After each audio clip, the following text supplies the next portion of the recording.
इस वक्त की बड़ी खबर है कन्नौज से, जो तिरंगा यात्रा के दौरान पूर्व सांसद के बिगड़े बोल, सीज फायर पर कांग्रेस पर बोला बड़ा हमला। पूर्व सांसद सुब्रत बोले, कांग्रेसी कर रहे इंदिरा गांधी और नरेंद्र मोदी में तुलना। इसका मतलब इंदिरा गांधी के बाद बने सभी कांग्रेस के प्रधानमंत्री थे नालायक। राजीव गांधी नालायक थे, मनमोहन सिंह नालायक थे। 1971 की जंग में सेना ने दिखाया था शौर्य, पाकिस्तान की सेना को भारतीय सेना ने झुकाया। पाकिस्तान के 2 टुकड़े सेना ने किए, इसमें इंदिरा गांधी का कुछ नहीं था योगदान। नहीं, सन 71 में लड़ाई सेना ने लड़ी थी और सन 25 में प्रधानमंत्री जी ने लड़ी। यही उनका मतलब है कहने का। तो आप इसका जवाब मैंने दे दिया आपको। अब रही बात आपने कही तुलना करने की, तो शायद पूर्व सांसद जी, थोड़ा सा मैं बता दूं कि जो बात करी जाती है वो किसी परिप्रेक्ष्य में करी जाती है।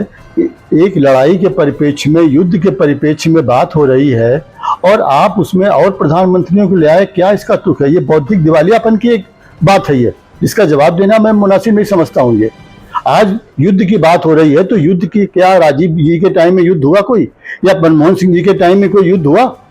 ये इस तरह की बातें करके, ये भारतीय जनता पार्टी के डीएनए में है कि मुंह में राम बगल में छुरी, और मुद्दे से भटकाने वाली, मैं तो कहता हूँ झुंझुने वाली पार्टी है।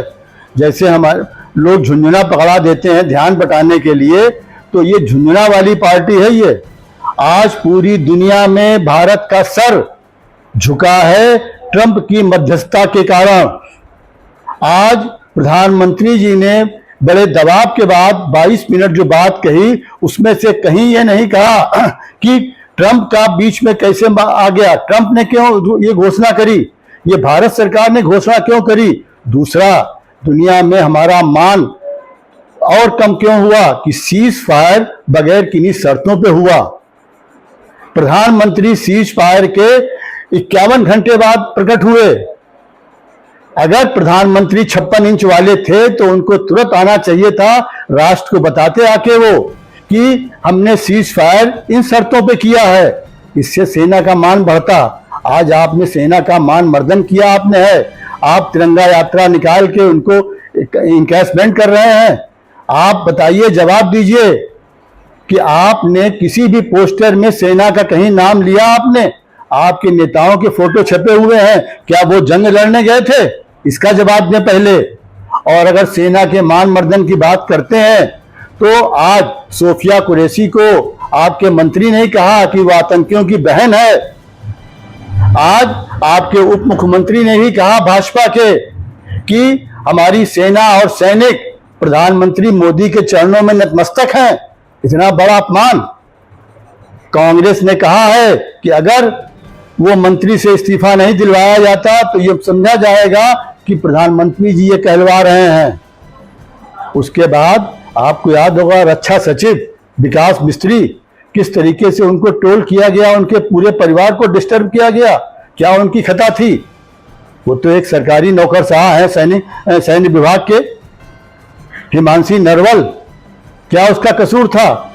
6 दिन पहले उसकी शादी हुई और उसके पति शहीद हो गए। सिर्फ उसने इतना तो कहा था कि कश्मीर ने के भाइयों ने हमारी मदद करी और कृपया इस मामले में हिंदू मुसलमान न करिए। इस पे किस कदर ट्रोल किया गया, पूरा देश देख रहा है। आप गोली मारने तक की धमकी दी गई। ये महिलाओं के प्रति आपका सम्मान है, ये शहीदों के प्रति आपका सम्मान है।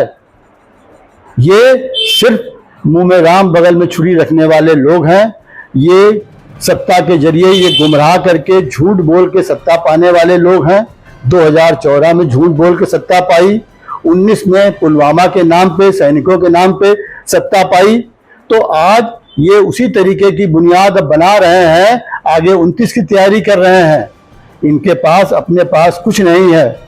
ये सिर्फ नाकामियों का एक बहुत बड़ा इतिहास दुनिया में जब लिखा जाएगा तो देश में ये 11 साल जो रहे नाकामियों के इतिहास के लिखे जाएंगे। जिस तरह से सब यूज किया गया कि प्रधान इंदिरा गांधी और नरेंद्र मोदी जी की जो तुलना की गई है, उसके बाद जितने भी प्रधानमंत्री बने कांग्रेस उनको नालायक और इस तरह की शब्दावली भी है।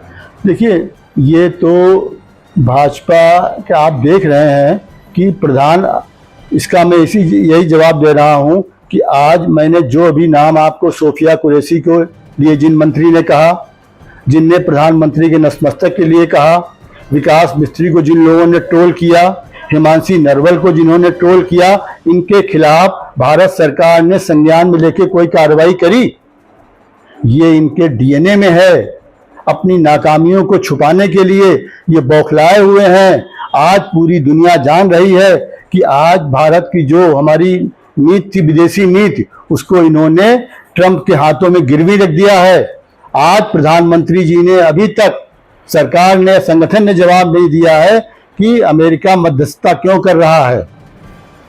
इसका जवाब आज तक नहीं आया है।